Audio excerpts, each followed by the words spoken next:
Hi, my name is Nick Cosentino, and I'm a Principal Software Engineering Manager at Microsoft. In this video, we're going to be looking at using Dapper with Hybrid Cache and Redis all together. This video is part of a series, so I have a playlist linked right up here. You can go ahead and check that out if you haven't done so already, but we keep building on some of these different data access patterns that we have available to us. So in previous videos, we've looked at using Dapper, we've looked at using Entity Framework Core, we've looked at using repository patterns, we've looked at the Decorator pattern as well, and then we started to introduce caching with a memory cache, hybrid cache. We started incorporating Redis. So lots of awesome stuff going on. But in this video, we're going to be moving from Entity Framework Core back over to Dapper. So we're going to be transforming some of that code, looking at how our Decorator changes with respect to dependency injection, and then we'll connect over to Redis and show the hybrid cache in action. If that sounds interesting, just a reminder, subscribe to the channel and check out that pinned comment for my courses on Dometrain. Let's jump over to Visual Studio and check things out. Okay, in the previous video, what we had going on here was our really simple application. It has a bunch of HTTP GET methods on it that are basically like create, read, update, delete. Yes, these are not the right HTTP methods to use, but when I go to demo this, I'm just going to be in Chrome pressing enter in the address bar. So it just makes it simple for me to go demonstrate this. But what we saw in the previous video is that we have these lines right up here to be able to set up the hybrid cache. We have a couple of different expiration periods for local and for the distributed cache. And then this part down here is where we have Redis being added in. So again, check out the previous videos in the playlist. They all kind of add together, so that way you can keep building on what's going on here. But what we had is this line up here on line 6, where we had a dependency injection extension method that we can work with, and I just called it setup entity framework CRUD with hybrid cache decorator. Very verbose. But what we're going to do is change this one because we don't want to set up entity framework core for this video. We're going to use Dapper, but I want to show you how we transform that decorator just a little bit, and then we can see the really cool part, in my opinion, is that the rest of our application isn't really going to change.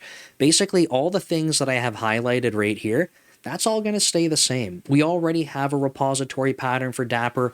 We're going to wrap it with caching, and then it's just going to work for us. So part of demonstrating that is just really like the power that we have when we go to use some of these design patterns, right? Okay, with that said, let's jump over to the Entity Framework Core code, and we can see that we started building up these different dependency injection helper methods that we have.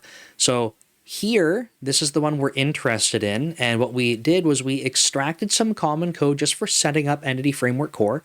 So that was down here. It's really just like connect to the SQLite database.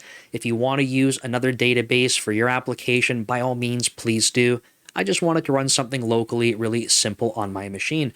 So we have this part, right? The first part is just going to get the basics set up for Entity Framework Core. Then we're adding in our repository, so the Entity Framework Core repository, and the types of entities we're dealing with are just called entity.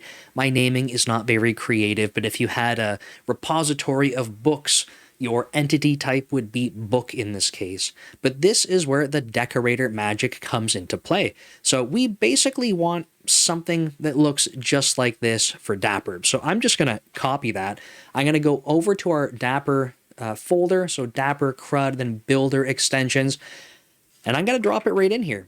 It needs its own name. We have to change up some things here, so not a big deal, but we'll see how we can start to transform this, okay? So set up Dapper CRUD, and CRUD, if you're not familiar with the acronym, create, read, update, delete. I know it sounds kind of funny, but we're going to change up some of this stuff going on. And what I want to do is show you basically a sort of a pattern that we see with the Entity Framework Core one, but it's actually going to fall apart a little bit here. So let me explain what I mean. Before we move on, this is just a quick reminder that I do have a course on C# refactoring available on Dometrain. Refactoring is one of the most critical skills that you can learn as a software engineer, and this helps you continue to build upon applications that already exist, making sure that they can scale and have extensibility. I walk you through a bunch of various techniques and give you some examples that we walk through together to see how we can apply these techniques to refactor the code. Check out the pinned comment and the links in the description to get this course. Now back to the video. The first part that we had done with Entity Framework Core is we kind of extracted this core bit of setting up Entity Framework Core. And that's really what's going on inside here. So we want a helper method to go along with that. But we're not going to do that just yet. I'm going to show you this sort of mistake that you can make quite easily and then illustrate what happens, and then that way we can work around it. Sometimes I think it's really important to see the don't do this kind of approach, and that way I can save you a little bit of learning on your own. So if we don't have that and we're not setting up the entity framework core repository, we're setting up a Dapper repository. So I'll just go replace those, right? And Dapper repository does not take an entity. It's actually built in to the type. So if I jump to it, you can see that Dapper repository is always of type entity. Okay. Just how I built it for this tutorial series. But you can see like that's compatible code. Like that works, right? So if we were to go run this, what's going to happen, right? So let's go ahead and actually do that. I'll copy and paste that. What we want to do is call this from our program.cs file, right? So up here, instead of entity framework core, we're going to be setting up Dapper, right? That's what we want to have happen. And I'm going to go back to the builder extensions, because one thing that we could be doing instead, and actually this is something that I already messed up, is that what I wanted to show you was that because we want the Dapper repository set up, like we already have set up Dapper CRUD, so wouldn't it just make sense to do this? Right? If we call this, we get our repository set up, and that's great. But there is a catch, okay? So I'm going to show us this. It's not going to work, but if you see what the problem is already because you're familiar with dependency injection, great. If not, it's a good little exercise. So let's go ahead and run this, and it should be running over here. So that's all great. But if I go into the browser, problem, right? So no service for type Dapper repository has been registered. And then you might be saying, well, what the heck? Like, we're literally doing that right here, right? Line 23, that's going to return a Dapper repository. And we're calling setup Dapper CRUD. But what we're doing is that we're changing the registered type that when people want to go look it up, it's only IRepository of entity. So it's not registered as Dapper repository when you want to look it up, but if you ask for IRepository of entity, you will get the Dapper repository. Okay, so we have a couple of options here. If I wanted to keep this as reusable code because I want to be able to switch it back, mix and match things, then I don't want to change this registration at all, right? I want to preserve that, which then means, okay, I can't resolve the Dapper repository directly. What if I just say, well, if you're looking for an IRepository, then we can just drop that in here, right? When we're creating the decorator that goes around some repository, we want it to be the Dapper one. When it goes around the repository, we need to give it the registered repository. So when we construct the caching one, then we're going to say, go get me the registered IRepository, and we can see that's the type right up here. Seems like it should be a quick, easy fix because we're literally saying in this line that's how we have it registered.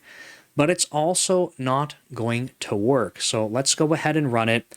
Sorry if you feel like this is a waste of time for you. I think it's really helpful because this kind of stuff with dependency injection, it takes a little bit of getting used to, and it's easy to make mistakes. So jumping back into the browser. Okay, cool. Let's rock and roll and press enter. And it's not crashing. That's good news, right? Well, I don't know if this is a worse problem now because technically what's happening is a bit of an infinite loop or some type of infinite recursion going on. So if I pause it, what's actually happening here? So it's currently paused. I'm going to go ahead and double click on this part. And in the parallel stacks, what we would see is that we basically have this call stack where it's constantly trying to go do the dependency resolution. And you might say, well, why is that happening? And it's because I was doing something that's a little bit misleading, and I'm sorry for doing that. I did tell you it wasn't going to work though, right? When I was highlighting and walking through this code, I said, hey, look, we want to go down here. We know that we registered it as an IRepository of type entity, right? That's why we wanted to change it. And we know that because we were looking at line 15. Excellent. But line 31 is also doing something that's basically the same. Line 31 is saying IRepository of entity as well. Notice how the highlighting in Visual Studio on line 31 is matching up on line 15. We have two things that are saying, if you want to resolve IRepository of entity, I got you covered, don't worry.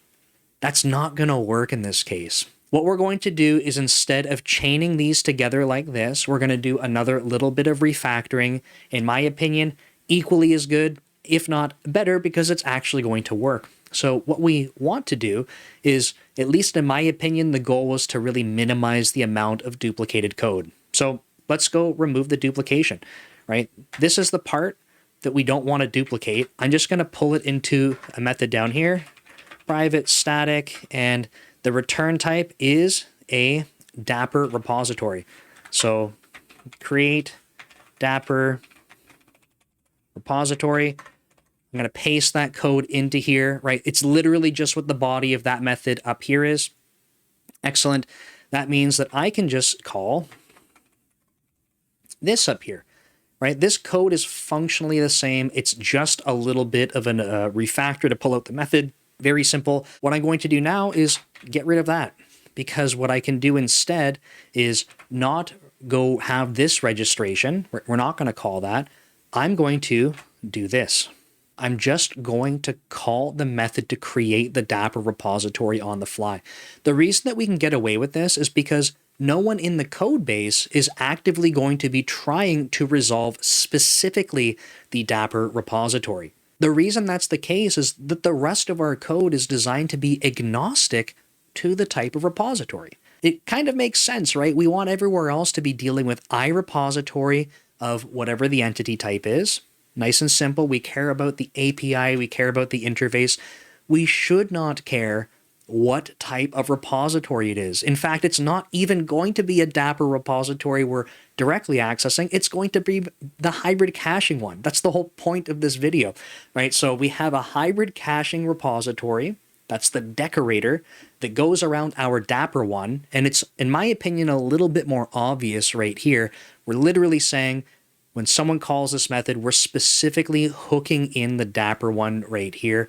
And then we did a little bit of refactoring to have this common code, create Dapper repository, we can use in both spots.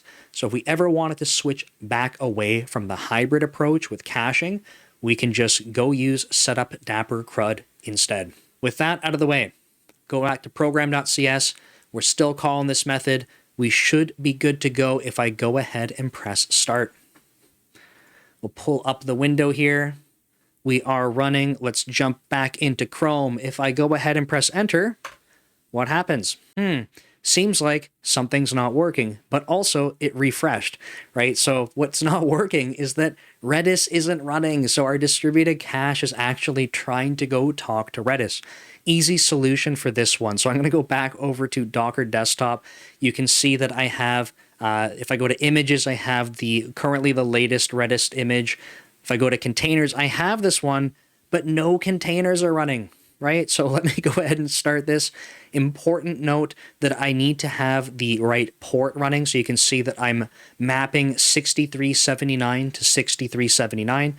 Inside the container, Redis is going to be running on port 6379. So I'm mapping the container's port 6379 to that. That means my application will connect to that port, and then the container will be able to have that hooked up directly to Redis. It's a little bit weird. A picture would probably help. I'm talking with my hands, but I hope you get it. So if I go ahead and run this, we'll get that going. Cool, it should be running. It's already using some CPU. Now let's go ahead, and I think we should just be able to go run this, but what I'd like to do is clear this console here. This one, a little bit messy, but let's keep it there. Now I'm going to go back to the browser and press enter and see how fast that was, right? It is working, but it's no longer having errors with the Redis cache. That's because it is going to Redis to be able to get this value now. So that altogether is a way that we can see Redis running in Docker. That's what I had to do at the end there. We got to see that we're actually pulling the value from Redis because you saw it throwing exceptions before. Just to prove it, I'll stop it and start it again, because maybe you're saying maybe it failed once and it's not going to keep retrying. Perhaps, right? So this silly console window there we go, wasn't clearing. So it's a new run of it. Let me press enter on it. Right, the first time it's connecting to Redis, it's a little bit slower, but now it's all very quick to access the cache. Redis set up in Docker desktop, that's up and running. We can connect to it. The connection string I have in app settings JSON. If you've watched the previous videos where we're connecting to Redis, I just left this code the same. You didn't see me touch it here. Then what we got to see at the beginning of this was how we can set up our dependency injection. So we are using what's called a decorator pattern here with a repository pattern. We didn't go through the repository in this video because that's what we covered in the previous videos, but just a quick scroll through. This is the Dapper repository. And then if we're looking at the hybrid caching repository that decorates it, it's like wrapping it, right? We can see that it's basically going to have very much the same shape. It also implements IRepository, but you can see that it takes in another one along with the cache. When you put these things together, we do have a decorator around a Dapper cache, and that decorator is using the hybrid cache. That hybrid cache is configured with a in-memory cache as well as a Redis cache that's running locally. That's a whole bunch of stuff, but it's a really cool way and to get all this stuff up and running with a cache. And I'm hoping that if you're going through this video series, you're seeing how these pieces work together, how we can mix and match them, we can swap them. If you're someone that doesn't like using Dapper and you want to use Entity Framework Core, you can go use some of the previous video tutorials set up for that. If you don't like Entity Framework Core and you like Dapper better, then this one's for you. And some of the earlier videos show us building up these repositories. So thank you so much for watching. I hope you find this helpful, and I'll see you next time. Take care.